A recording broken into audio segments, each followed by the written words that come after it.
விடை வந்து பி. பாப்போமா? சரி, இந்த படத்தை பாருங்க எல்லாமே. இது வந்து பீஸா. பீஸா எல்லாத்துக்குமே பிடிக்கும். செய்யறதுக்கு வந்து மாவு கலவை வந்து கலந்துருக்காங்க. சோ அதுல பாத்தீங்கன்னா வந்து இதுல வந்து 2 மணி நேரத்துக்கு பிறகு பாருங்களேன், என்னுடைய நிலையை பாருங்க எப்படி இருக்குன்னு. ஓகே, சோ மாவு வந்து உப்பவே இல்லை. ஏன் மாவு உப்புல கலக்கணும்னா என்ன செய்யணும்? நம்ம கூட அப்படிதான் சில மாவு பிழைஞ்சிருவோம், நம்ம மாவு உப்பாமையே அப்படியே இருக்கும். சோ யோசிப்போம் என்ன செய்யலாம் என்ன செஞ்சா உப்பி வரும் அப்படின்ட்டு.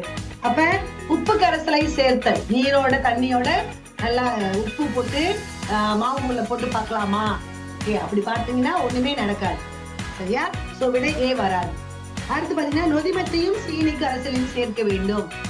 சேர்த்தீங்கன்னா நொதிமம் போட்டாவே மாவு வந்து உப்பி வந்துடும்.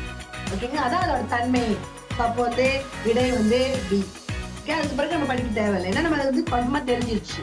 100% தெரியுதுன்னா மற்றது படிக்க வேண்டாம். அப்படி டவுட்டா இருக்கு அப்படின்னா நீங்க மற்றதெல்லாம் படிச்சுட்டு மீண்டும் ஒரு முறை படிச்சுட்டு கேள்வி விடையை தேர்ந்தெடுக்கலாம்.